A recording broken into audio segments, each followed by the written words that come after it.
Vamos começar a terceira parte da resolução da prova do Enem 2020 de matemática. Questão de número 31.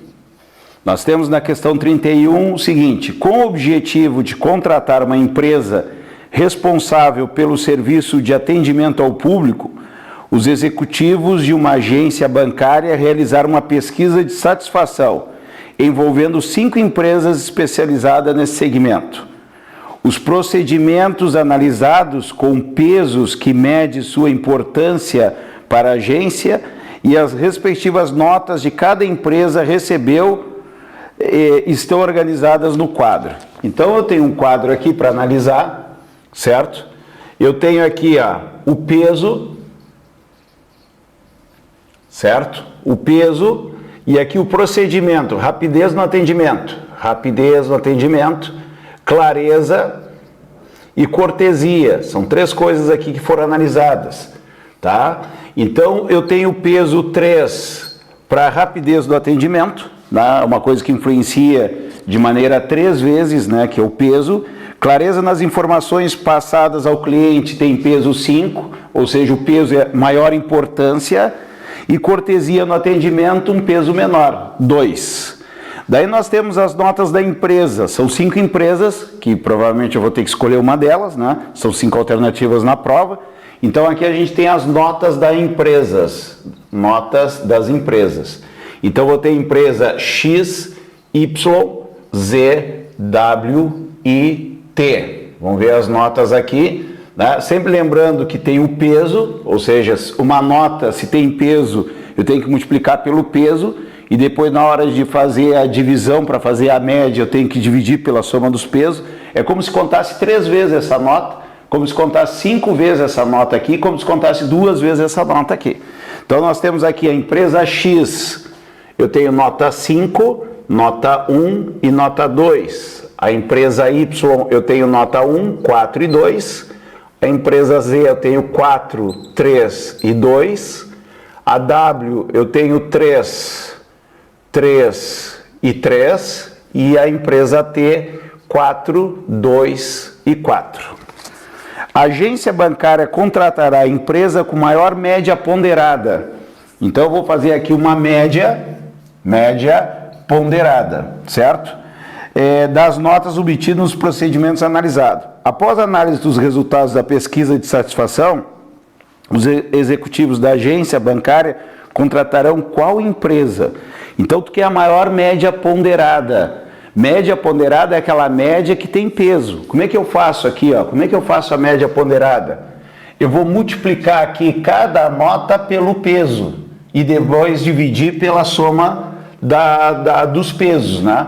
Embaixo aqui eu já posso colocar, o peso é 3 mais 5 mais 2, 3 mais 5 mais 2. A gente pode fazer assim como pode botar na tabela aqui, 5, 8, 10. O peso vai dar 10.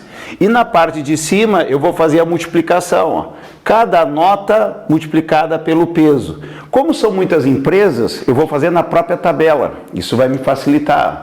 Olha só. 3 vezes 5 dá 15, 5 vezes 1 dá 5 e 2 vezes 2 dá 4. Somando da empresa X, eu tenho 15, 20 e 24. Então a média ponderada da X, empresa X, eu tenho que o somatório das notas foi 24 dividido por 10.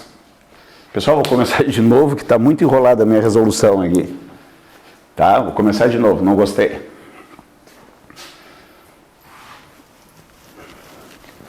Eu tenho que ser mais rápido esse exercício aqui. Depois eu corto isso aqui.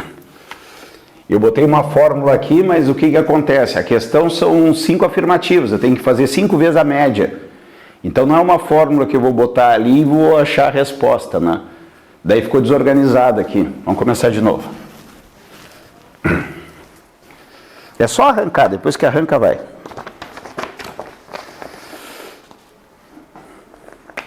Hoje vamos fazer a terceira parte da prova do Enem 2020 de matemática. Vamos começar com a questão de número 31. Bom, a questão de número 31 diz o seguinte: com o objetivo de contratar uma empresa responsável pelo serviço de atendimento ao público, os executivos de uma agência bancária realizaram uma pesquisa de satisfação, envolvendo 5 empresas especializadas no segmento.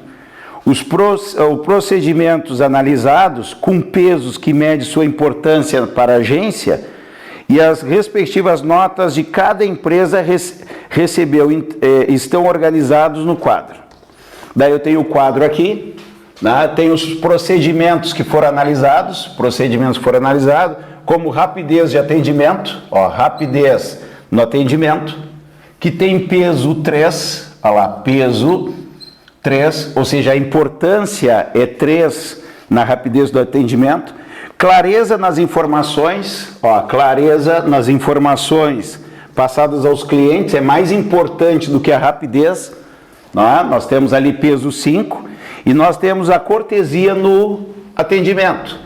A cortesia não é tão importante, ó, tem peso 2. E nós vamos ter aqui 5 empresas para decidir.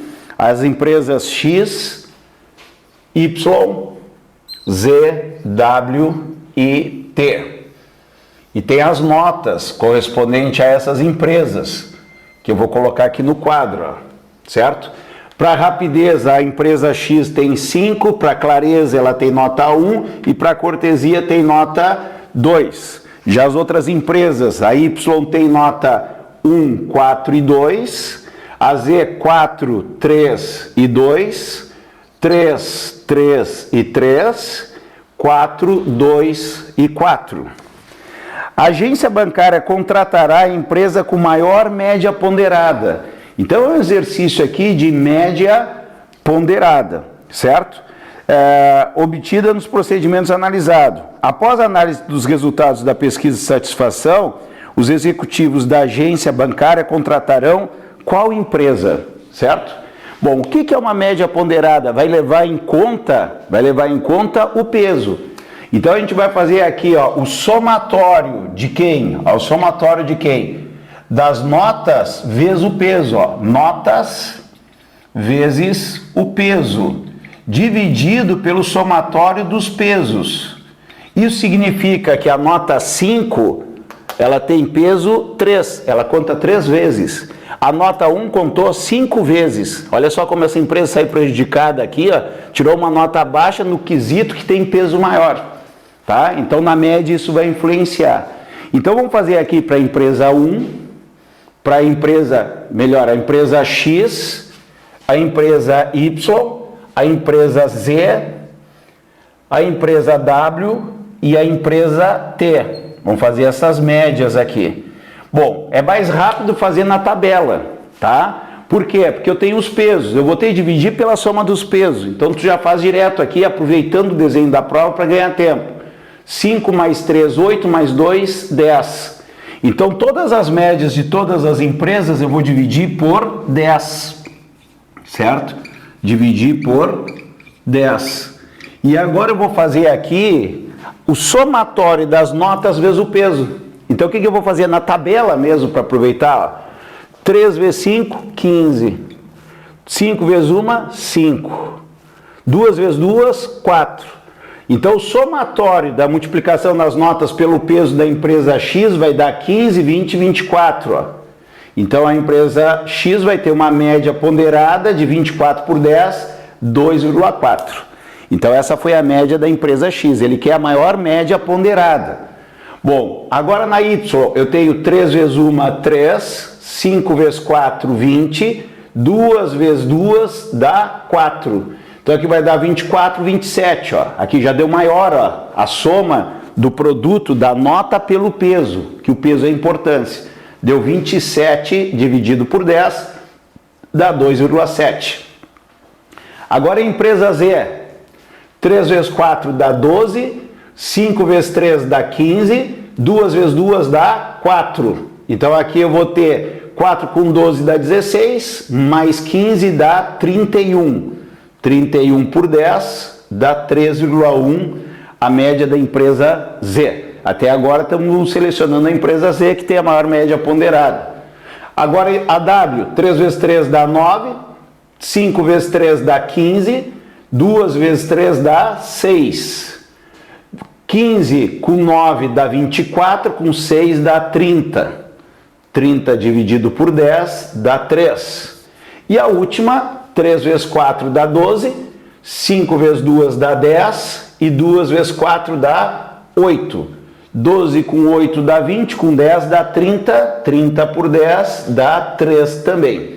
Bom, essas aqui são pequenas em relação a Z e essas são repetidas, seria anulada e também é menor. Então a empresa Z tem a maior média ponderada. Empresa Z, resposta C de Canadá. Vamos à questão de número 32. Questão de número 32. A caixa d'água de um edifício terá o formato de um paralelepípedo retângulo reto com volume igual a 28.080 litros. Então eu tenho a caixa d'água de um prédio aqui, ó, no formato de um paralelepípedo, tá? Que me diz que tem um volume de 28.080 litros, tá? Em uma maquete que representa o edifício, a caixa d'água tem as dimensões, a maquete é de tamanho reduzido, né? Então imagina na maquete lá uma caixinha de fósforo, né? Bem menor. E está me dizendo que eu tenho aqui 2 centímetros, né? 2 centímetros por 3,51 centímetros por 4 centímetros. A caixa d'água correspondente à caixa d'água real na maquete. É dado que um decímetro cúbico corresponde a 1 litro, tá? Se a gente precisar. A escala usada pelo arquiteto para fazer a maquete, ele quer saber a escala. Então é um exercício de escala, certo? A escala geralmente é 1 por alguma coisa, ali ó, 1 sobre 10, 1 sobre 100, 1 sobre 1000 são as alternativas, tá? Então a gente faz assim, ó, 1 sobre alguma coisa e o número de baixo é maior. Significa que eu tenho a parte pequena em cima e a parte grande embaixo. E escala é sempre linear, tá? Então esse tipo de problema aparece sempre na prova e tu tem que te ligar. A escala sempre é linear. Se tu comparar com alguma coisa com área, tu tem que pegar a escala que é linear e levar ao quadrado. Se comparar com alguma coisa com volume, tem que pegar a escala, né, que é linear e elevar ao cubo. Então esse tipo de exercício aparece toda hora na prova. O que é pequeno? É a maquete, certo? O que é grande? É a realidade, a caixa d'água real, certo? Então vamos calcular aqui qual que seria o volume da maquete. Volume de um paralelepípedo é A vezes B vezes C. Olha lá, vou fazer 3,51 vezes 2 vezes 4, certo? Ó, já começou uns números quebrados aqui, já tem uma certa dificuldade na hora do cálculo. 4 vezes 2 dá 8, então vou fazer 3,51, 3,51 vezes 8. 8 vezes 1 dá 8, 8 vezes 5 dá 40, vai 4, 8 vezes 3, 24, dá 28. Duas casas depois da vírgula, isso aqui vai me dar um volume de 28,08 centímetros cúbicos.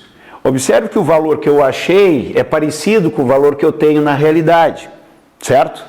Por isso que todas as escalas ali é com 1, 10, 100, 1000, né? Só que eu tenho que tomar alguns cuidados aqui, ó. O que acontece aqui? Aqui eu estou em centímetro cúbico e aqui eu estou em litros. E uma coisa que o aluno tem que saber, que 1 metro cúbico é 1000 litros. Isso tem que levar pronto para a prova. Se eu souber que 1 metro cúbico corresponde a 1000 litros, tá? Dá para fazer de cabeça, ó, 28.080 litros, isso vai dar 28,08 metros cúbicos. Olha lá, porque é a unidade padrão, que é o metro, certo? O que vai acontecer aqui? Eu posso botar isso numa regra de 3, olha lá, 28.080 litros, eu vou achar o volume em metros cúbicos. Fazendo esse cálculo, eu vou pegar 28.080, dividir por 1000, deu aquilo ali. Só que eu estou com metros cúbicos e aqui eu estou em centímetros cúbicos. Eu tenho que estar na mesma unidade na hora de fazer a divisão. Então, o que eu vou fazer aqui? Ó? Eu tenho que transformar isso em metros cúbicos. Eu vou ter 28,08 E esse prefixo sente, o prefixo aparece toda hora na prova. É vantagem tu saber que cada prefixo é uma potência de 10 e tu saber os principais, para não precisar fazer aquelas tabelas enormes para perder tempo.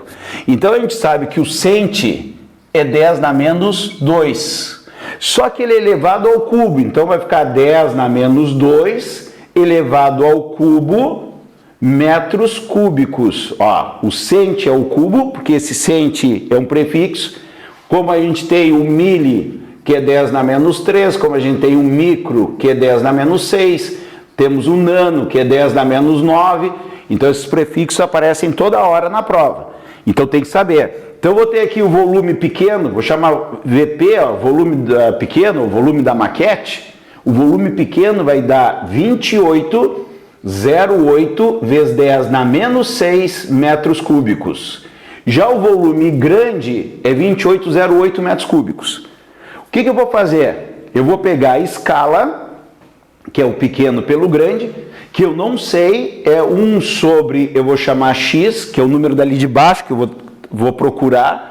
1 sobre x, pode ser 1 sobre 10, 1 sobre 100, 1 sobre 1000, 1 sobre 10.000, eu não sei ainda. 1 sobre x, e eu vou comparar a escala com o pequeno, que é 28, ó, volume pequeno, pelo volume grande. Só que tem um problema, que aqui é o erro mais comum. A escala é linear. Então, linear é diferente de volumétrico, ó, de volume. O que eu tenho que fazer para fazer essa igualdade aqui? O linear, que em uma dimensão, eu tenho que elevar ao cubo. Agora eu posso executar o exercício. Como é que vai ficar isso aqui? Ó? 1 sobre x ao cubo é igual, o volume do pequeno é 28,08 vezes 10 na menos 6, e o volume do grande é 28,08. Ó, já elevei ao cubo, ó, 1 ao cubo dá 1 e x ao cubo.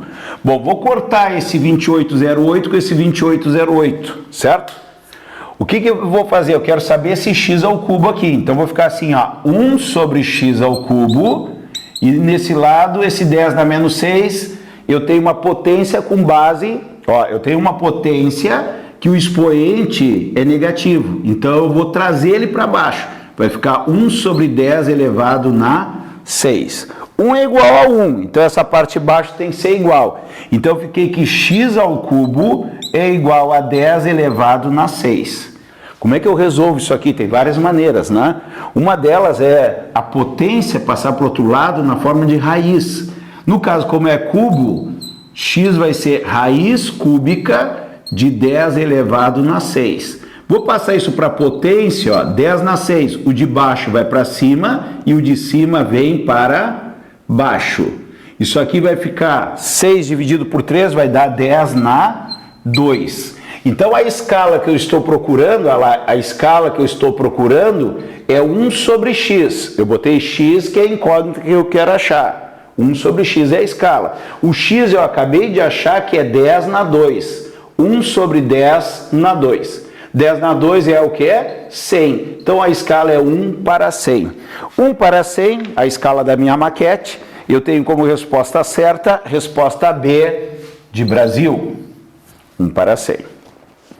Então na questão número 33, diz que um pé de eucalipto de idade adequada para corte rende em média, vou botar aqui, ó, um pé de eucalipto rende em média 20.000 folhas de papel A4. Então a gente vai imaginar uma pilha aqui, ó, 20.000. Pessoal, cuide do número de zeros aqui, ó, 20.000 folhas A4, certo? A densidade superficial do papel A4, medida pela razão da massa de folhas desse papel por sua área, é de 75 gramas por metro quadrado. Então ele deu aqui a densidade de 75 gramas por metro quadrado. Pessoal, a gente não está acostumado, né, com densidade superficial, a gente está acostumado mais com densidade volumétrica lá na física. Mas o que isso significa? É uma razão, é uma regra de 3. ele está dizendo que 75 gramas de papel é 1 metro quadrado dessas folhas. Se eu pegar as folhas, botar no chão, fizer 1 metro quadrado e botar na balança, tem 75 gramas. E a área de uma folha A4, ele me dá a área de uma folha. Se eu pegar uma folha só, ele me dá que a área desta folha é de 0,062 metros quadrados, tá? A folha A4 tem 297 por 210 milímetros, né? Se eu fizer, é um retângulo, né? Se eu fizer, segundo o exercício, vai dar isso aí, 0,082 metros quadrados. Nessas condições, quantos quilos de papel rende em média um pé de eucalipto? Então, for lá cortar um pé de eucalipto, faz 200 mil folhas. Ele quer saber quantos quilos de folha esse eucalipto faz.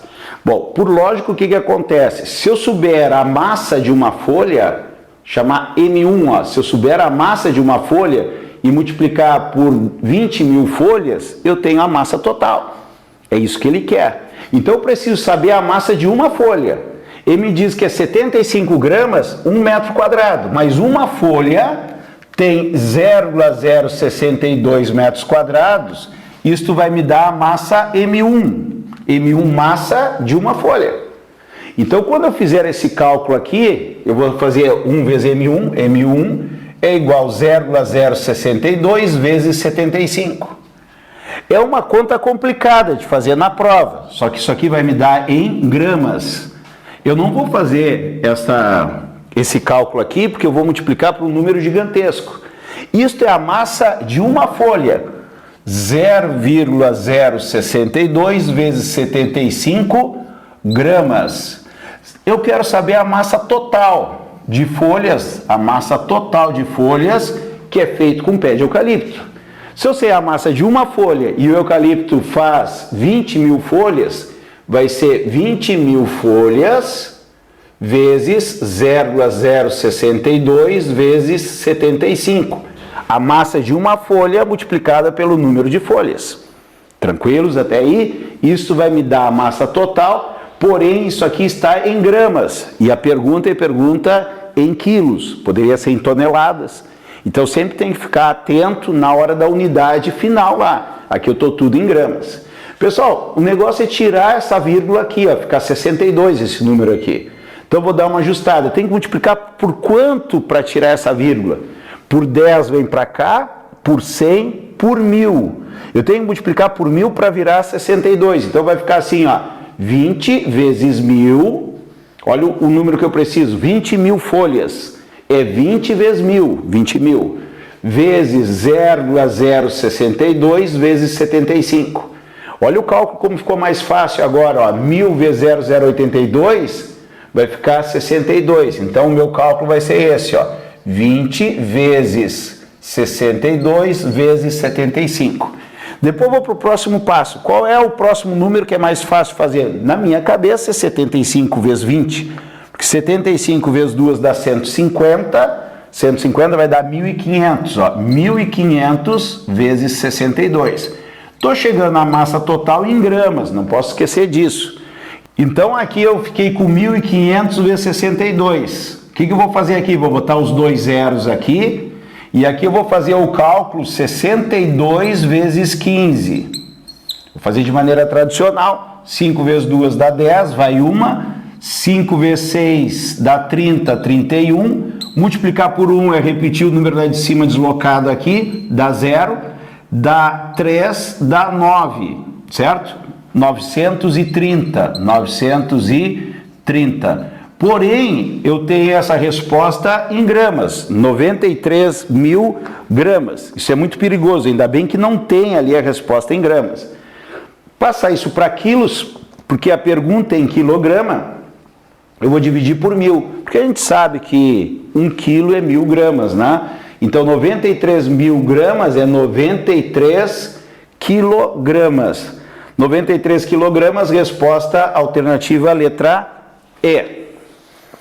Vamos para a questão de número 34. Questão de número 34. Antônio, Joaquim e José são sócios de uma empresa cujo capital é dividido entre os três em partes proporcionais a 4, a 6 e a 6. Então eu tenho o Antônio, que eu vou chamar de A, eu tenho o Joaquim e eu tenho o José. Vou ter que escrever o nome deles aqui, porque tudo começa com J aqui. Aqui, Antônio, tá? Antônio, Joaquim e José. Então os capitais deles são distribuídos da seguinte maneira, proporcionais a 4, a 6 e a 6. O que significa ser distribuído de maneira proporcional? A 4, a 6 e a 6. Esse aqui pode ter entrado com 4 mil, 6 mil e 6 mil reais. Esse aqui pode ter entrado com 2 mil, ó, 2 mil, 3 mil e 3 mil. É a proporção, tá? Eu posso imaginar os valores que eu quiser ali, mas tem que ter esta proporção. Com a intenção de igualar a participação dos três sócios no capital da empresa, Antônio, olha lá, o Antônio é o que tem a parte menor, pretende adquirir uma fração de capital de cada um dos outros dois sócios. A fração de capital de cada sócio que Antônio deverá adquirir é de quanto? Ele quer saber a fração que ele vai adquirir. Ou seja, como o Antônio tem a parte menor, ele vai comprar uma parte daqui e uma parte desse aqui, para ficar tudo igual, certo? Como eu falei, esses capitais são proporcionais a esses valores. Eu posso imaginar que esse aqui entrou com 4 reais, esse com 6 reais e esse com 6 reais. Então eles entraram com um capital de 12, 16 reais. Vai ter uma movimentação aqui de cotas de um sócio para outro, mas vai continuar o mesmo capital na empresa. Então vai continuar os 16, vai continuar os 16. Para ficar tudo igual, esse 16 vai ter que ficar 16 dividido por 3, 16 dividido por 3 e 16 dividido por 3. A soma disso continua dando os 16. Observe que complicou o exercício porque teve fração. Tá? Na hora da prova, como não é, o valor não é 4 reais, não é 6, não é 6, é na proporção, eu vou tirar essa fração, certo? Eu vou ter que dividir por 3 quando eu fizer a soma. Então eu vou fazer um número que é múltiplo de 3. Como é que eu vou fazer isso, um número que é múltiplo de 3? Cada parcela eu multiplico por 3, ó. 4 vezes 3 dá 12. 6 vezes 3 dá 18. 6 vezes 3 dá 18. Observe que agora está na mesma proporção, de 4, 6 e 6, só que está 3 vezes maior. Tá? Como eu poderia falar que era 10 mil vezes maior, né? Esse entrou com 40 mil, 60 mil e 60 mil. Então aqui a gente tem o Antônio, aqui eu tenho o Joaquim e aqui eu tenho o José. Tá? O raciocínio é o mesmo. Eu vou anular esse início que serviu para mim ver como funcionava o exercício e eu vou acomodar números mais fáceis para mim trabalhar. Porque quando eu somar isso aqui, ó, vai dar um número múltiplo de 3. Então o que vai acontecer? 18 mais 18 dá 36. 36. 36 mais 12 vai dar 48. Ó, deu 48 a soma. Tem que continuar 48, só que agora em partes iguais. Então o que vai acontecer aqui? Eu vou ter 48 dividido por 3, dá 1, sobra 18, dá 6. Cada um vai ficar com 16. Cada um vai ficar com 16. Ele quer saber qual é a fração que foi comprado dos sócios. Antônio que comprou. Para ficar tudo igual, ele tinha menos, ele comprou dos sócios. Qual foi a fração que ele comprou? Pessoal, olha só, os sócios tinham 18 e passaram para 16. Então, o Antônio comprou 2 partes de cada sócio. Olha lá, tinha 18, me dá 2, ficou com 14. Me dá mais 2 desse aqui, ficou com 16. Cada um perdeu 2, todo mundo ficou com 16, todo mundo ficou igual na empresa, certo? Mas qual foi a fração que ele comprou? Ele comprou 2 partes, vamos dizer assim, do total de 18 que os sócios tinham, do total de 18. Então ele comprou 2 partes de 18, simplificando, dá 1/9. Então a fração que foi comprada por Antônio de cada sócio foi 1/9, que é a relação do que ele comprou pelo total que o sócio tinha. Então nós temos aqui 1/9, resposta C de Canadá. Questão de número 35. Muitos modelos atuais de veículo possuem computador de bordo e os computadores informam em uma tela diversas variações de grandezas associadas ao desempenho do carro. Dentre elas, o consumo médio de combustível. Um veículo de um determinado modelo pode vir munido de um dos dois tipos de computadores de bordo. Então, nós temos aqui na questão 35, nós temos o computador tipo A e o computador tipo B, vamos dizer assim. Tá? O tipo A informa a quantidade de X litros de combustível gasto para percorrer 100 km. Então, são X litros de combustível para 100 quilômetros, tá? Já o tipo B informa a quantidade de quilômetros que o veículo é capaz de percorrer com 1 litro de combustível, tá? Então, vamos botar assim, Y quilômetros, que eu não sei, para 1 litro de combustível, certo? Daí diz assim, ó, um veículo utiliza um computador tipo A e ao final de uma viagem o condutor viu apresentada na tela a informação X sobre 100. Olha lá, X sobre 100. Isso aqui no computador de bordo ele viu isso aí, tá? A pergunta é a seguinte, a gente trabalhou essa questão semana passada, ou retrasada. Caso o seu veículo utilizasse o computador tipo B, o valor informado na tela seria obtido pela operação, qual operação, certo? Bom, o que o aluno tem que perceber aqui? Eu acho difícil essa questão, né? A gente vai resolver aqui rápido, porque a gente fez durante a semana, semana passada. Olha só, eu tenho X litros para 100 quilômetros. Aqui eu tenho 100 quilômetros para 1 litro. Se apareceu a relação aqui, foi uma relação de litro por quilômetro, certo? O que vai acontecer aqui? O que vai aparecer lá no computador B? O computador B trabalha com a parte invertida, né? Aqui ele dá os litros por quilômetro. Aqui ele vai dar os quilômetros por litro. Observe que pelas unidades eu vejo que aqui ele dá a relação inversa. Então o que vai aparecer no painel do computador B? Vai aparecer em vez de X sobre 100, 100 dividido por X. O inverso, tá? Então a gente vai ter aqui X sobre 100, a resposta vai ser B de Brasil, tá? Uma questão mais de interpretação, tá? Eu considero uma questão bem difícil, tá? Bom, a 36 nós temos aqui, ó. Uma empresa de ônibus utiliza um sistema de vendas de passagens que fornece a imagem de todos os assentos do ônibus. Daí vem um desenho ali embaixo.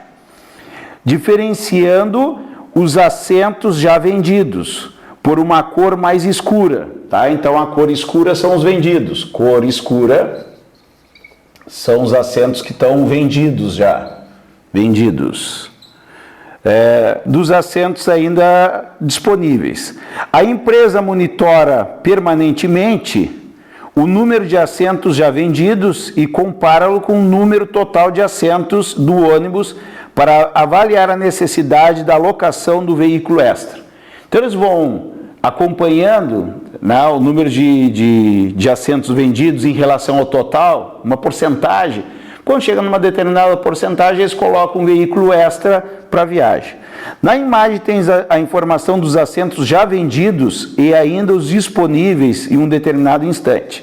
Então a gente olha a figura, né? Aqui eu vou ter uma figura, né, representando o ônibus, e aqui a gente vai ter os assentos, né? E nesses assentos aqui vai ter uns escuros, outros claros, né? Mostrando os escuros que já estão vendidos e os claros não estão vendidos. Olha a pergunta agora, né? A razão entre o número de assentos já vendidos, razão é uma divisão, e sempre na ordem. Então ele quer a razão, eu vou fazer a divisão, né? A razão entre o número de assentos vendidos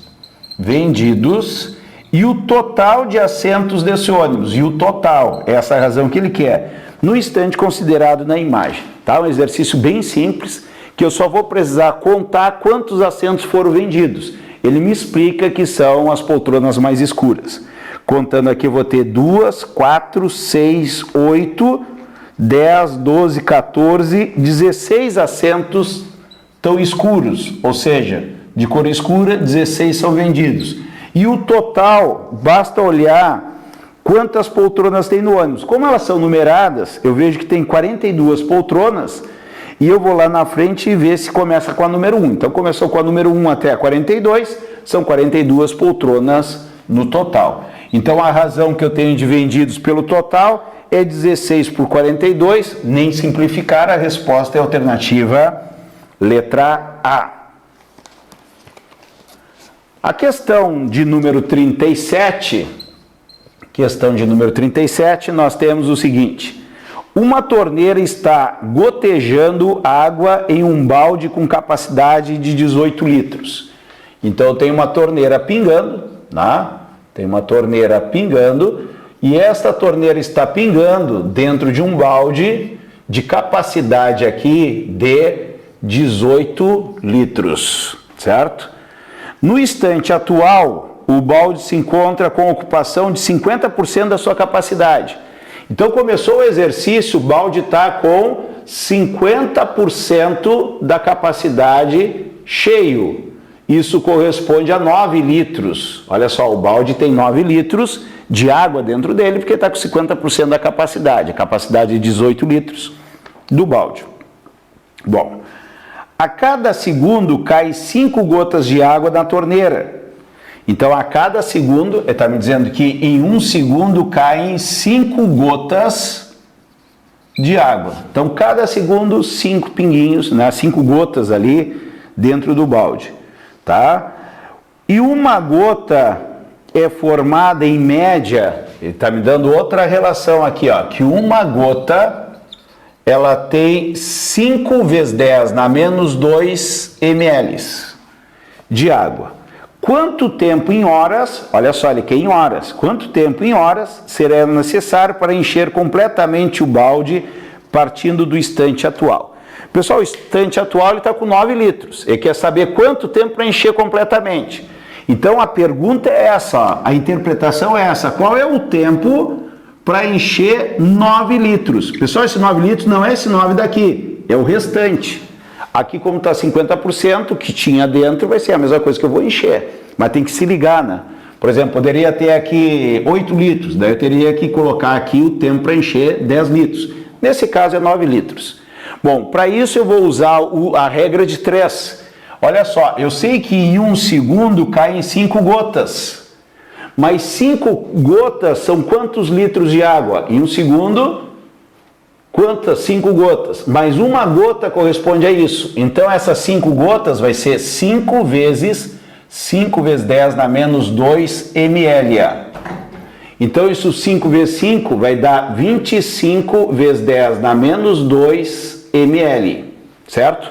Se eu deixar a regra de 3 assim, eu vou achar a resposta e eu vou ter que entrar em ml aqui, mas na realidade eu tenho que colocar mais 9 litros. Eu tenho que entrar com 9 litros aqui. Então eu vou deixar isso em litros também. Ah, vai dar um número muito pequeno? Não faz mal. Como o milha é 10 na menos 3, eu sei que 1 segundo corresponde a 25.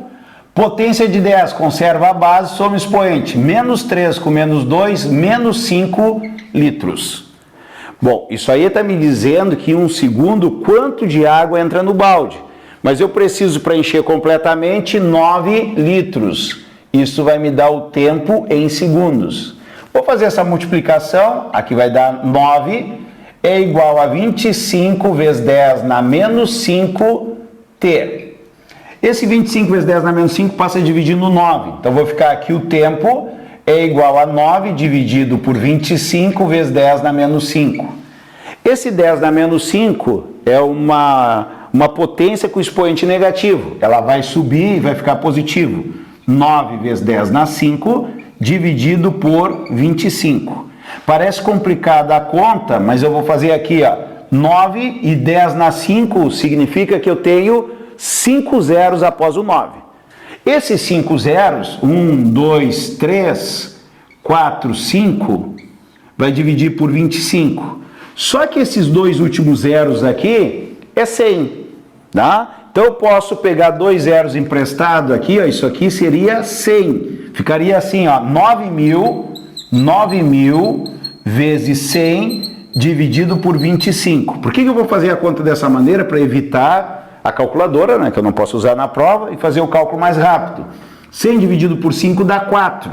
Então meu tempo vai ser 9.000 vezes 4. 9 vezes 4 dá 18, dá 36.000 segundos. Então, para mim encher completamente o balde, são 36.000 segundos. Mas ele pediu o tempo em hora. Eu tenho que saber que 1 hora corresponde a 3.600 segundos. Caso não saiba disso, tu vai fazer que 1 hora é 60 minutos e cada minuto tem 60 segundos. 60 vezes 60 dá 3.600. Então, em 1 hora é 3.600 segundos. Observe que eu achei 10 vezes maior, 36.000 segundos. Isto vai me dar o tempo T. Vou cortar 0, 36T igual a 360. O T é igual a 360 dividido por 36, o tempo vai dar de 10 horas. Pessoal, 10 horas corresponde a 1 vezes 10 na 1, conforme as alternativas, resposta B de Brasil. Pessoal, questão de número 38. Questão de número 38. Um motociclista planeja realizar uma viagem cujo destino fica a 500 km de sua casa. Então ele vai sair de casa e ele vai no lugar que é 500 quilômetros da casa dele. 500 quilômetros é o destino dele, ó. Destino da viagem.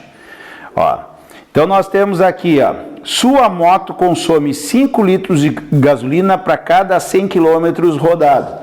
Então ele vai ir de moto, me dá essa informação, que ele gasta 5 litros para andar 100 quilômetros.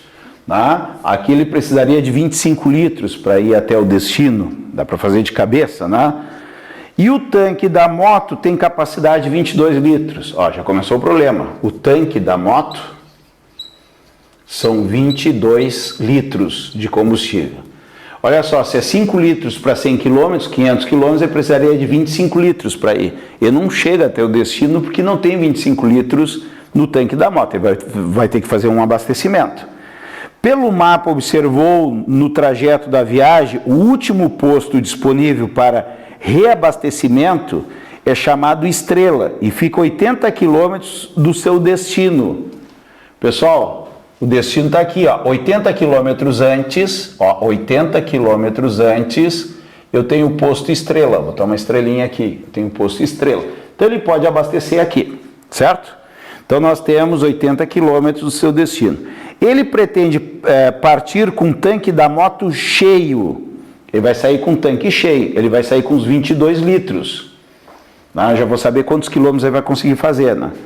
22 litros com tanque, ele pretende partir com o tanque da moto cheio e planeja fazer somente 2 paradas para reabastecimento. Uma na ida e outra na volta, ambos no posto Estrela. Então ele vai sair de casa, vai abastecer aqui, vai ir até o destino, vai voltar e abastecer para poder chegar em casa. Tá? É o que ele está me dizendo até agora, porque é ida e volta. No reabastecimento para a viagem de ida, ele deve considerar também um combustível suficiente para se deslocar 200 km no seu destino. Então, quando chegar no destino, dentro da cidade, ele vai andar 200 km. Ele vai precisar de mais 10 litros de gasolina para isso. Ó. 100 km é 5 litros, mais 10 litros para andar dentro da cidade, que ele vai chegar lá. A quantidade mínima de combustível em litros que esse motociclista deve reabastecer no posto Estrela na viagem de ida, que seja suficiente para fazer o segundo reabastecimento. Então ele quer saber quanto que ele vai botar na ida. Olha a pergunta, quanto que ele abastece na ida, o volume mínimo, para ele reabastecer novamente. Então, qual é a ideia? Ele não tem gasolina para chegar direto, ele vai ter que parar desse posto. Eu vou ter que calcular quanto de gasolina ele vai precisar para andar os 80 quilômetros, andar os 200 lá no destino dele e voltar mais 80 quilômetros. Tem que ter gasolina para isso, né? Então, o volume mínimo que eu ponho para ele conseguir abastecer, dar o passeio dele e voltar para esse posto para abastecer, para voltar para casa. Essa é a pergunta, tá? Então, vamos lá. O que eu posso fazer aqui? Com 22 litros, ele sai com o tanque cheio, ó. Tem essa informação, sai cheio o tanque. Então, ele sai com 22 litros. Tá? 22 litros. Cada 5 litros anda 100 quilômetros. Vamos ver quantos quilômetros ele consegue andar. 5 litros dá 100 quilômetros. Ele vai sair com 22 litros, porque vai sair com um tanque cheio. Isso aqui vai me dar uma distância X. Esta distância X, 5x é igual a 22 mais 2 zeros. X é igual a 2.200 dividido por 5. Vai dar 440 quilômetros. Pessoal, com tanque cheio, ele anda 440 quilômetros. Ele não chega até o destino, certo? Só que ele chega no posto, porque o posto está aqui distância. Olha só, 500 menos 80 são 420 quilômetros. Ele tem combustível para andar 440. Então ele chega no posto, olha só, ele chega no posto Estrela com combustível para andar mais 20 quilômetros. Vê se vocês entenderam. Tá? Com tanque cheio da moto eu ando 440 quilômetros. Mas o posto que eu vou abastecer é 420, então vai sobrar gasolina. E esta gasolina dá para andar mais 20 quilômetros, E a pergunta é qual é o combustível mínimo que eu tenho que abastecer para sair desse posto Estrela, ir até o destino, andar no destino e voltar até o posto Estrela. Como ele pede volume mínimo, tu vai considerar que quando ele chegar de volta no posto Estrela, acabou a gasolina. Então eu vou precisar saber quanto que eu ponho de gasolina. Para isso eu tenho que saber quanto que eu tenho que andar. Quanto que eu tenho que andar aqui, para abastecer o volume mínimo? Eu tenho que andar 80 quilômetros até chegar ao destino, mais 200 aonde eu quero chegar no destino, e eu tenho que voltar mais 80 quilômetros. Então isso aqui vai me dar 160, 360 quilômetros eu tenho que andar a partir do posto Estrela. Só que eu tenho combustível ainda para andar 20 quilômetros. Então, na realidade, eu tenho que abastecer para mim andar 340 quilômetros. Fala, mas por que não os 360? Porque eu cheguei para abastecer, eu já tenho gasolina para andar mais 20. Então, o trajeto que eu tenho que fazer, que é os 360 quilômetros, 20 vai ser com a gasolina velha.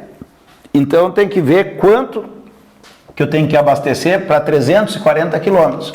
Como a moto faz 5 litros, ela anda 100 quilômetros, para mim andar 340 quilômetros, eu vou calcular o volume mínimo.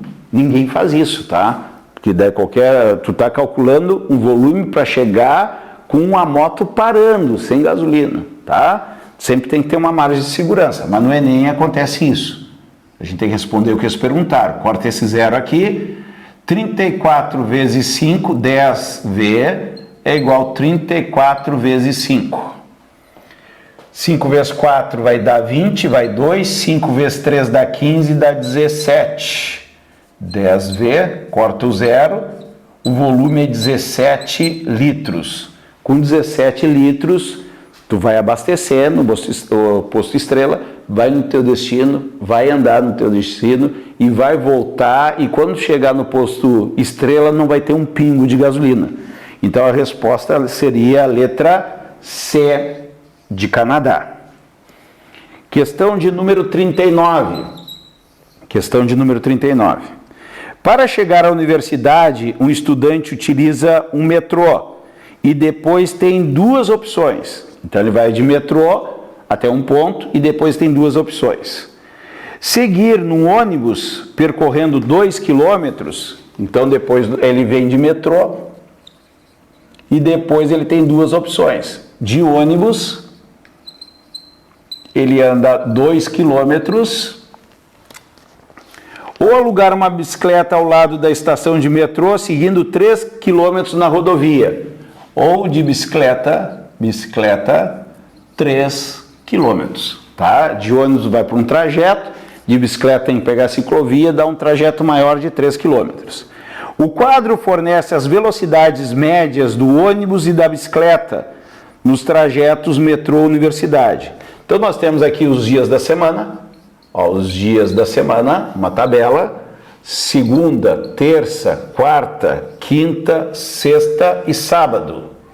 Olha lá, segunda, terça, quarta, quinta, sexta e sábado. Tá assim, segunda, terça, quarta, quinta, sexta e sábado. Bom, e a gente tem as velocidades médias aqui, pessoal, velocidade média, tá? A gente tem aqui do ônibus está em quilômetros por hora, tá? Então vão ter aqui 9, 20, 15, 12, 10 e 30. Da bicicleta,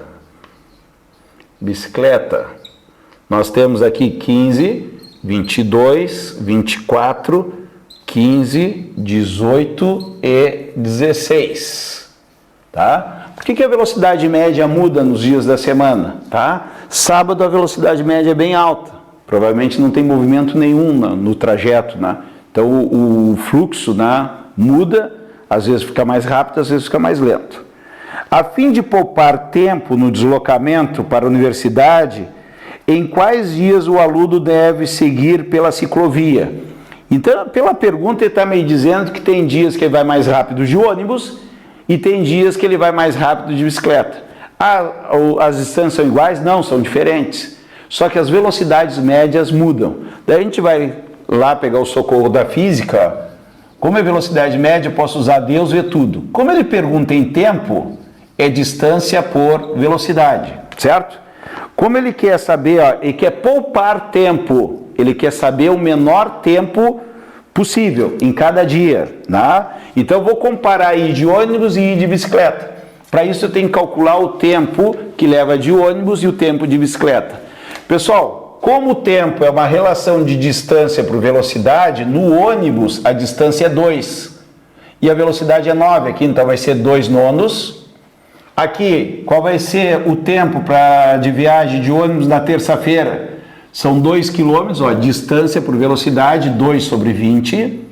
Aqui 2 sobre 15, 2 sobre 12, 2 sobre 10 e aqui 2 sobre 30. Esses são os tempos, apliquei na própria tabela aqui, ó, pegando a distância que o ônibus leva pelo tempo que foi dado. A bicicleta eu vou fazer a mesma coisa, só que a distância é 3 km, é 3 por 15, 3 por 22, 3 por 24, 3 por 15, 3 por 18 e 3 por 16. E agora eu vou comparar. Essas frações já são os tempos. Comparar esse e esse, qual que é menor? Isso é um clássico da prova do Enem, comparar frações. Tá? Eu tenho até um vídeo, tá, que mostra como se faz rápido uma comparação de fração para saber qual que é maior, qual que é menor. Nesse caso eu quero a menor. Então na segunda-feira eu levo menos tempo de ônibus ou menos tempo de bicicleta? Vamos ver aqui. Aqui deu 2 nonos. Olha só, vou fazer aqui na segunda. Vou botar aqui, ó, segunda. 2 nonos e aqui 3 sobre 15. Aqui dá para simplificar, ó, divide por 3 em cima e embaixo, dá 1/5. Então qual fração que é menor? Pessoal, a técnica é a seguinte, ó, multiplica de baixo para cima, ó, 5 vezes 2, põe o 10 aqui, e 9 vezes 1, deu 9. Qual o número que é menor, 10 ou 9? O 9 é menor, então 1/5 é menor do que 2 nonos. Então aqui eu levo menos tempo de bicicleta, ganhou a bicicleta. Ele quer saber quantos dias você vai de bicicleta, eu acho, ó, a fim de poupar o tempo no deslocamento para a universidade, em quais dias o aluno deve seguir pela ciclovia. Segunda-feira, ó, 1/5, ó, isso aqui é 1/5, é menor do que 2 nonoavos, isso aqui é o tempo. Então segunda-feira serve. Segunda-feira é mais rápido de bicicleta, porque o tempo da bicicleta é menor do que a do ônibus. Vamos ver na terça-feira. Terça-feira eu vou comparar 2 sobre 20, que dá para simplificar, 1 sobre 10. E aqui 3 por 22 não dá para simplificar, 3 por 22. Pessoal, multiplica de baixo para cima. 22 vezes 1 dá 22, 10 vezes 3 dá 30. 30 é maior que 22, ó. 30 é maior que 22. Aqui eu botei o sinal invertido aqui, o menor é, mas botei certo aqui, esse é menor. Ó, 30 é maior que 22, então o tempo da bicicleta é maior que o tempo no ônibus. Aqui não serve. Ou seja, 3/22 é maior do que 1/10, tá? Vamos para quarta-feira. Quarta-feira, 2 por 15, 2 por 15 e 3 por 24. Dá para simplificar, divide por 3 dá 1, divide por 3 dá 8. Multiplica de baixo para cima. 8 vezes 2 dá 16, 15 vezes 1 dá 15. 16 é maior do que 15. Então esse tempo aqui do ônibus é maior do que da bicicleta. Serve também, ó. Da bicicleta deu menor. Quando a fração da bicicleta ali dá menor, o tempo é menor. Já vamos para quinta-feira. Quinta-feira, eu vou comparar 2 dozeavos, que é 1/6, vou comparar com 3 quinzeavos, que é 1/5. Multiplica em cruz, olha lá, 5 vezes 1 dá 5, 6 vezes 1 dá 6. 6 é maior que 5, então o tempo de bicicleta é maior do que o tempo no ônibus. Não serve para mim no exercício. Vamos para sexta-feira. Sexta-feira, eu tenho 2 sobre 10, que é 1/5, e aqui eu tenho 3 sobre 18, que é 1/6. Ué, deu a mesma coisa? Não, deu invertido agora. Olha só, 6 vezes 1 dá 6, 5 vezes 1 dá 5. 5 é menor do que 6, ó. 5 é menor do que 6. Serve? Serve, porque a bicicleta leva menos tempo na sexta, serve também. Vamos para o sábado. O sábado eu tenho 2 sobre 30, que é 1 sobre 15, né? Simplificando, e 3 por 16 não dá para simplificar. 3 por 16. Multiplica em cruz, ó. Aqui dá 16 só, e aqui 15 vezes 3 dá 45. 45 é maior do que 16. O tempo da bicicleta é maior do que o tempo do ônibus, aqui não serve.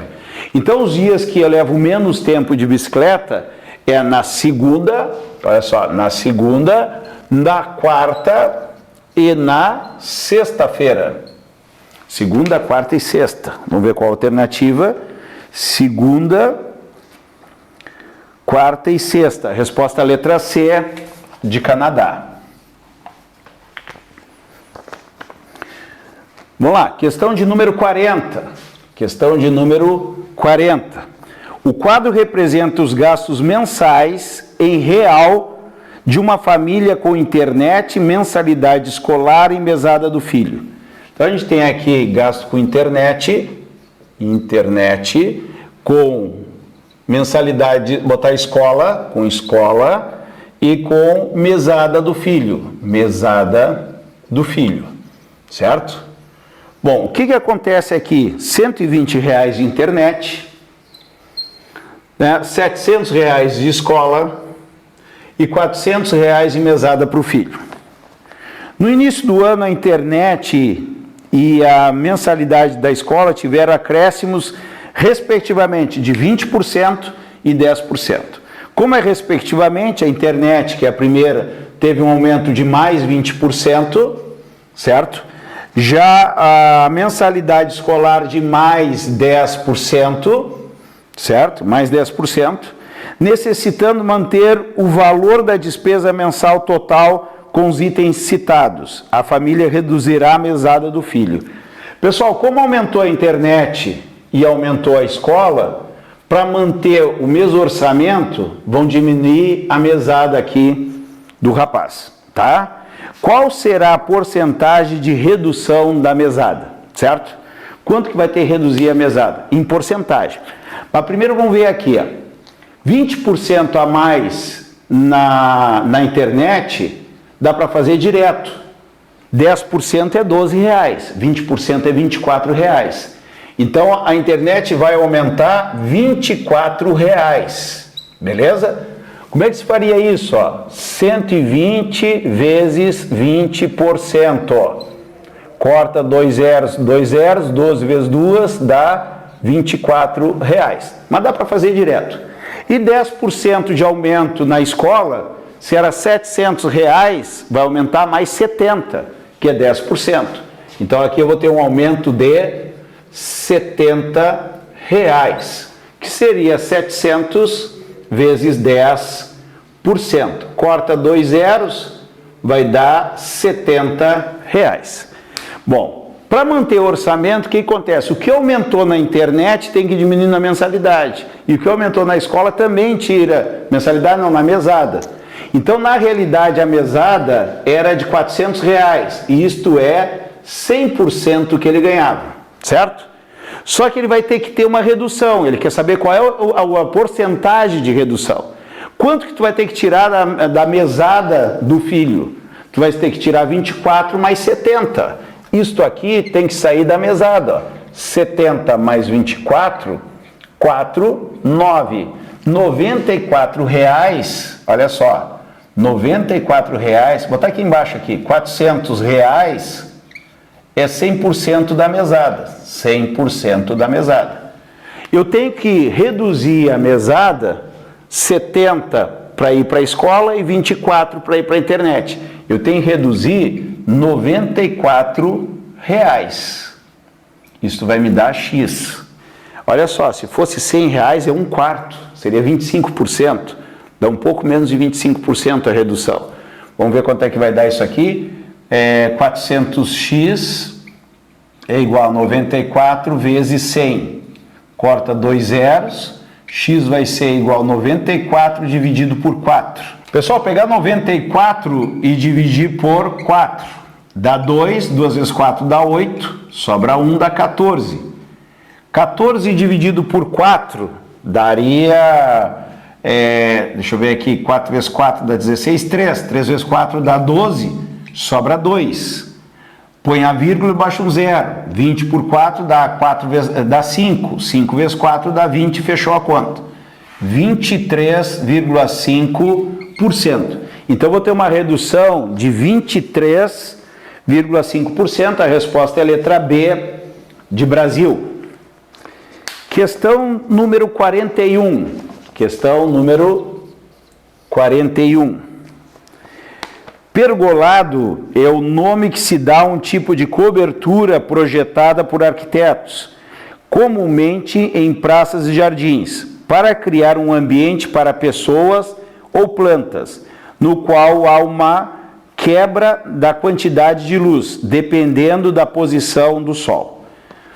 É feito com um estrado de vigas iguais, postas paralelas e perfeitamente em fila, como ilustra a figura, tá? Então, vou ter o pergolado, acho que todo mundo conhece, né? Então, as vigas ficam desta maneira aqui, ó. Vamos fazer um esboço aqui, ó. Olha só, fica as vigas aqui e a luz vai entrar uma quantidade e outra não, né? Tá? Então, vai quebrar a luz do sol, certo? E tem 30 centímetros de espaçamento entre uma viga e outra.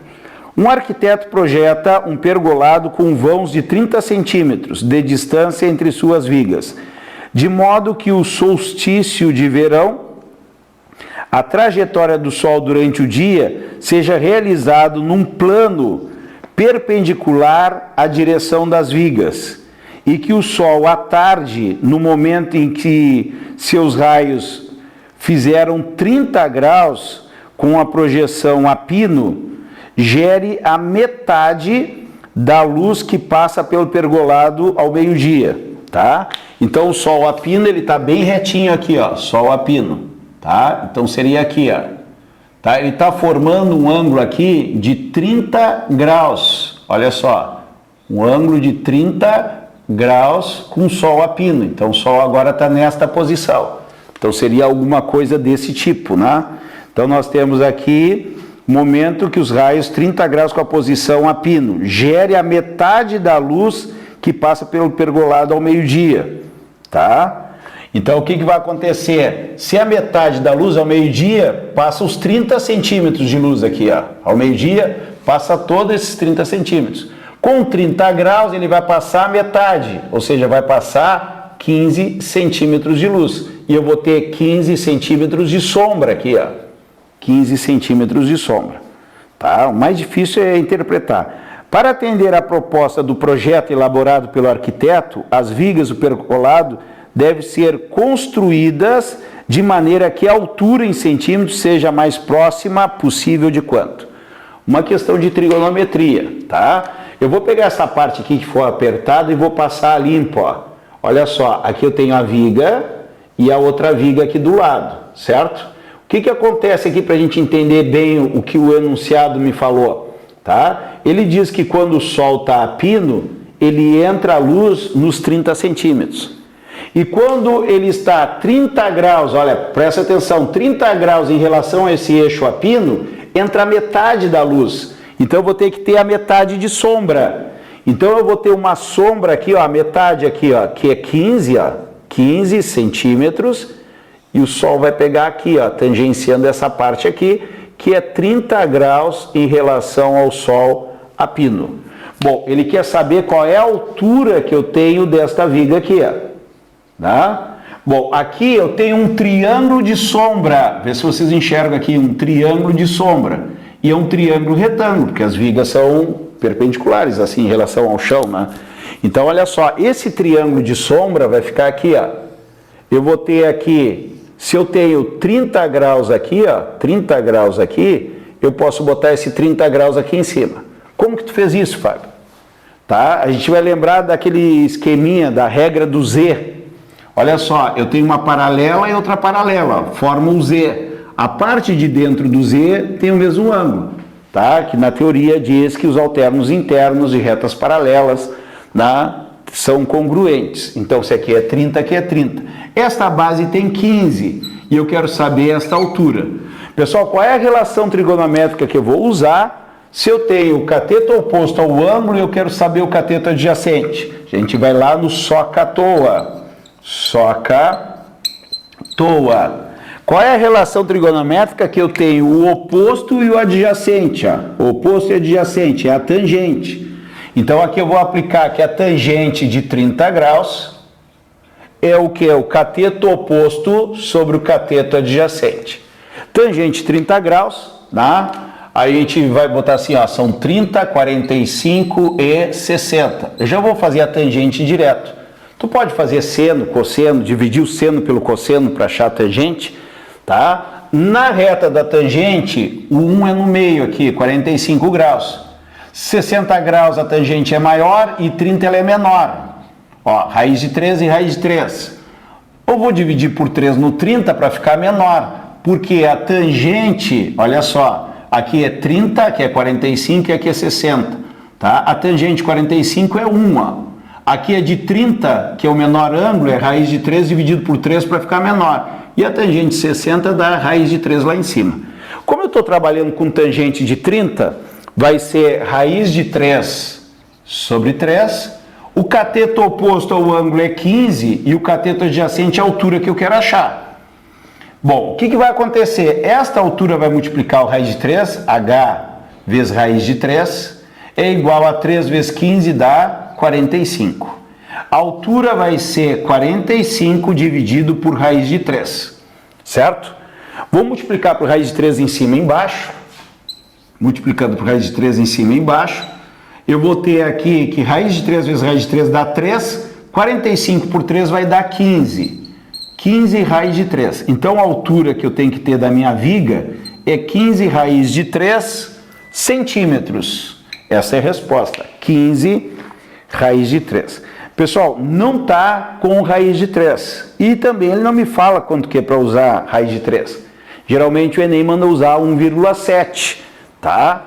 Pode ser 1,73 para ser mais completo. Eu vou usar 1,7 e vou aproximar do valor que tiver mais próximo da minha resposta. Então 15 vezes 1,7 para a gente não perder tempo. Olha só, 7 vezes 5 dá 35, vai 3, 7 vezes 1 é 7, com 3 dá 10. 1 é só repetir, 5, 1, 5, 5 e 2. Põe uma vírgula, a altura é 25,5 centímetros ou um pouquinho maior, se eu usar a raiz de 3 completa. Então, 25,5, mais perto é 26. Resposta D de Dinamarca. Questão número 42. Questão número 42. Os gráficos representam a produção de peças de uma indústria e horas trabalhadas dos funcionários no período de 5 dias. Em cada dia, o gerente de produção aplica uma metodologia diferente de seu trabalho. Seu objetivo é avaliar a metodologia mais eficiente para utilizá-la como modelo nos próximos períodos. Sabes que, nesse caso, quanto maior for a razão entre o número de peças produzidas e o número de horas trabalhadas, maior será a eficiência da metodologia. Então, ele fala em eficiência e dá uma razão. Ó. Esta razão aqui, ó, quanto maior for a razão entre o número de peças dividido pelas número de peças produzido pelo número de horas trabalhadas, maior vai ser a eficiência. Então ele vai procurar a eficiência maior. Então eu vou fazer divisões de peças pelo número de horas, a que der a maior é a minha resposta, certo? E é vista no gráfico, ó. Qual o dia foi aplicada a metodologia mais eficiente? Então tem 5 dias aqui, ó. Então são 2 gráficos, né? Vou fazer só o esboço do gráfico. Dia 1, dia 2, dia 3, dia 4 e dia 5. Aqui são as peças, ó, as peças. No primeiro dia é 800, no dia 2 fizeram 1000 peças, 1100 peças, 1800 peças e 1400 peças, 1400 peças. Aqui no dia 1, no dia 2, no dia 3, dia 4 e dia 5, eu tenho as horas trabalhadas. Aqui são 4 horas, aqui são 8 horas, aqui são 5 horas, 9 horas e 10 horas trabalhadas. Tá? Tem aquele gráfico ali, eu só fiz o esboço. Tá? E quer saber qual que é mais eficiente? Ele me deu a fórmula. Olha só, dia 1, ó, dia 1. Eu vou pegar o número de peças e dividir pela hora trabalhada. No dia 1 vai ser 800 dividido por 4. 800 dividido por 4, a eficiência é 200. No segundo dia aqui, eu vou ter 1000 peças feitas em 8 horas. Pessoal, 1000 por 8, vou fazer 1000 por 4 e depois divido a metade. 1000 por 4 dá 250, dá 125. Qualquer coisa vocês gritem aí. Tá? Divide por 2 dá 500, por 2 dá 250, tá certo. 3. 1.100 peças dividido por 5 horas trabalhadas. Pessoal, dividir, tá assim, ó, porque não é igualdade isso aqui. Um número por 5, tu dobra ele e põe uma vírgula. 2.200 dá 220, ó. Até agora está ganhando essa aqui está fora, essa aqui está fora, que é menor do que 220. No quarto dia, vai ser 1.800 peças dividido por 9 horas. Olha lá, 18 por 9 dá 2, vai dar 200. Está fora porque é menor do que 220, está fora porque tem resposta repetida.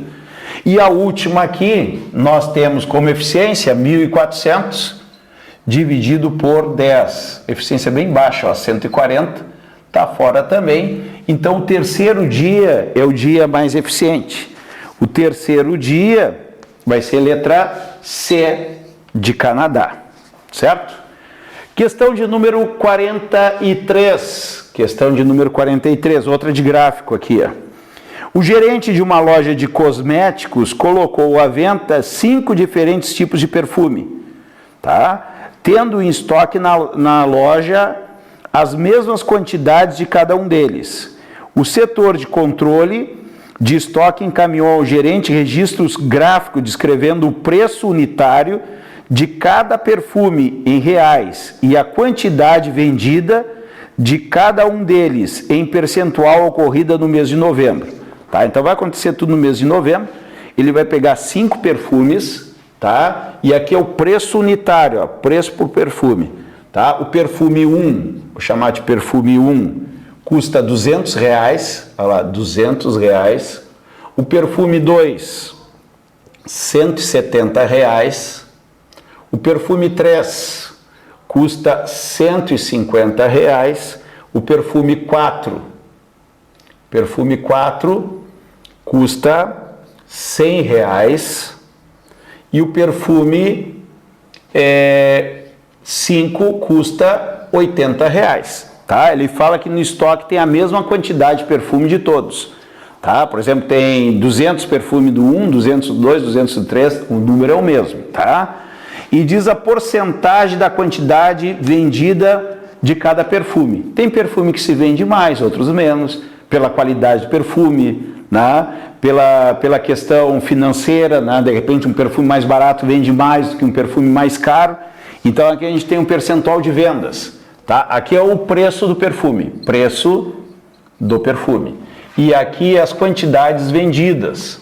Tá? O perfume 1 tem 13%, o perfume 2 tem 10% das vendas, o 2, o perfume 3 tem 16%, o perfume 4, 29%, o 4, 29%, e o perfume 5, 32%. Tá? Uma coisa que a gente observa é o seguinte, ó, 13, só daqui para cá que não foi, mas ó, vai aumentando os percentuais de venda conforme o preço vem reduzindo, tá? Só não acontece ali do 2 para o 3, ó, do 2 para o 3 não acontece, tá? Então, quanto mais barato, maior o número de vendas, tá? Dados a chegada do final do ano e o aumento das vendas, a gerência pretende aumentar a quantidade estocada do perfume do tipo que gerou maior arrecadação em espécie, em reais, no mês de novembro. Então eles vão fazer uma compra para o final do ano e vão ver aquele que eles ganham mais. Tá? Ah, qual ganha mais? Mais caro? Mas daí vende menos. Então esse cálculo que eu tenho que fazer. Nessas condições, qual o tipo de perfume que deverá ter a maior reposição no estoque? É aquele que me rendeu mais. Então eu vou fazer o seguinte, ó. Eu vou considerar 100 perfumes, tá? Para mim, de 100 perfumes que eu vendi, 13% é do tipo 1, 10% é do tipo 2 e assim, o cálculo fica rápido para me fazer. Ah, mas é 100 perfumes? Não, é quanto quiser, pode ser 375, mas daí vai dar conta quebrada. Então, 100 perfumes, eu vendi 13, olha só, eu vendi 13 perfumes do 1, eu vendi 10 perfumes do 2, eu vendi 16 perfumes do 3, eu vendi 29 perfumes do 4 e eu vendi 32 perfumes do 5. Quanto que me rendeu? Eu sei o preço de cada perfume, multiplico pelo número de perfumes, eu sei quanto que me rendeu. Por exemplo, aqui, ó, 13 vezes 200, 13 vezes 2 dá 26, R$ 2.600 no perfume 1 entrou de dinheiro. Tá? Agora o perfume 2, 17, 170 vezes 10, R$ 1.700. Esse aqui está fora. Esse primeiro me rendeu mais. Esse outro aqui, qual conta fácil de fazer aqui? 29 vezes 100, ó, 29 vezes 100, 2.900, ó. Já bateu o perfume 1, ó. Tive uma arrecadação maior no perfume 4. E qual é o outro que dá para fazer? Não, vamos fazer aqui, ó, 32 vezes 8. 32 vezes 8. 8 vezes 2 dá 16, vai 1. 8 vezes 3 dá 24, 25. 256 mais um zero, 2.560. Não supera o perfume 4. E o perfume 3, 16 vezes 15, com zerinho, 16 vezes 15. Dá 30, vai 3, 5 dá 8, 6 e 1, 0. Dá 14, vai 1, dá 2, 240 com 0, 2.400, também não foi uma arrecadação maior do que o perfume de número 4. Então, o perfume de número 4 é a resposta alternativa letra D. Questão de número 44. Questão de número 44. A pesquisa nacional por amostras de domicílios é uma pesquisa feita atualmente pelo IBGE, exceto nos anos em que há censo. Em um ano, foram entrevistados 363 mil jovens. 363 mil jovens foram entrevistados, tá? Para fazer um levantamento sobre as atividades profissionais e ou acadêmicas, ou seja, se trabalha ou se estuda. Os resultados da pesquisa estão indicados no gráfico. Então aqui estão os jovens de 15 a 29 anos, e eu tenho aqui 21,6% dos jovens só estuda, somente estuda. Eu tenho que 13,6% trabalha mais estuda. Eu tenho que 45,2% desses jovens só trabalha. E eu tenho aqui no final que 19,6% desses jovens não trabalha e não estuda. Não estuda. A pergunta é a seguinte: de acordo com as informações dadas, o número de jovens entrevistados que trabalha.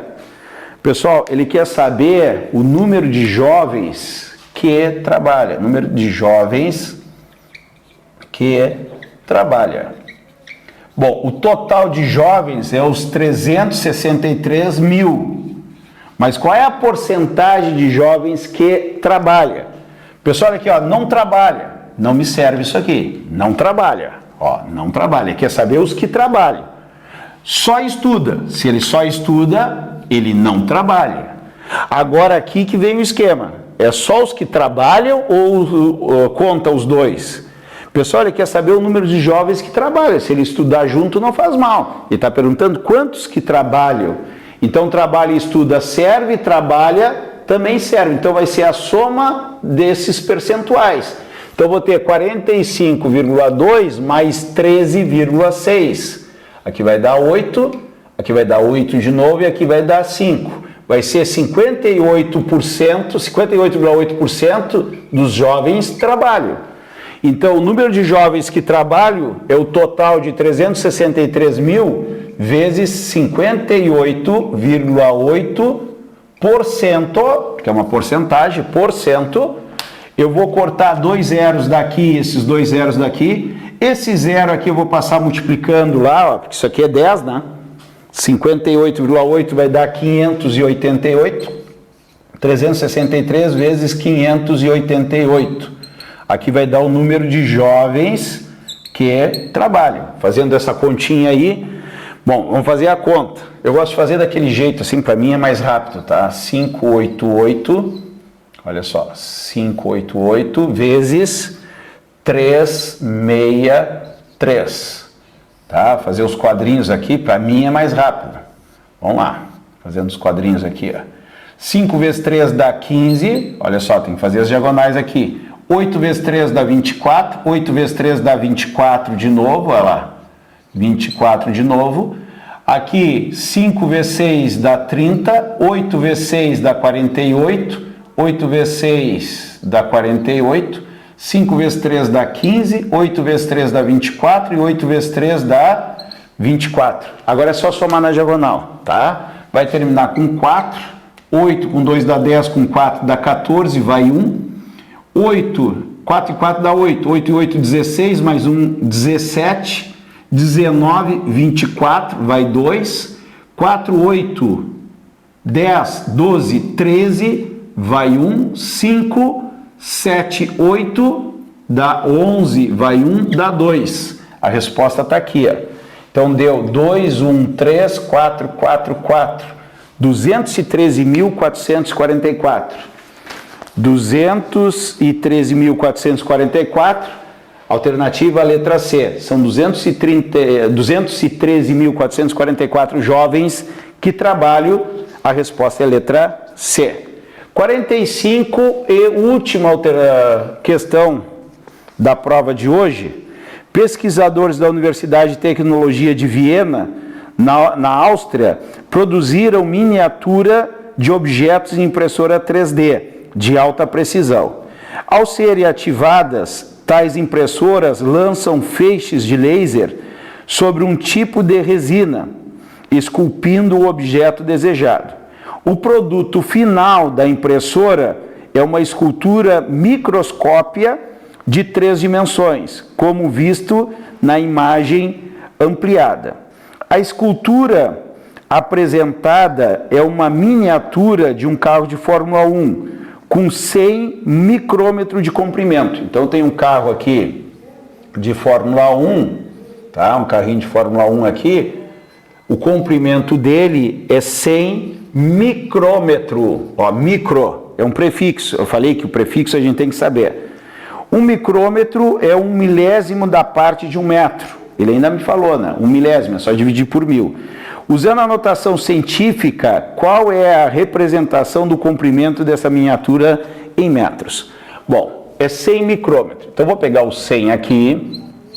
Micro, o micro é 10 na menos 6. Hoje a gente viu, né, que o cento é 10 na menos 2, o mili é 10 na menos 3, o micro 10 na menos 6, né, o nano 10 na menos 9. A gente já comentou isso na prova de hoje. Então aqui, ó, o micro é 10 na menos 6 metros, tá? Só que ele quer na notação científica. A notação científica, eu vou deixar numa potência de 10 e o número que ficar na frente da potência de 10 tem que estar entre 1 e 10, tá? Entre 1 e 10. Então a notação científica seria isso, A 10 na N, onde o A tem que estar entre 1 e 10, podendo ser 1 e não podendo ser 10, senão 10 junta com a próxima potência de 10. 100 é 10 na 2, vezes 10 na menos 6, isto vou juntar aqui, ó, conserva a base, que é 10, e soma o expoente. Menos 6 mais 2 dá menos 4, daria 1 vezes 10 na menos 4 metros. Procurando aqui, 1 vezes 10 na menos 4 metros, resposta letra C de Canadá. Com isso, a gente encerra a prova de 2020 de matemática do Enem.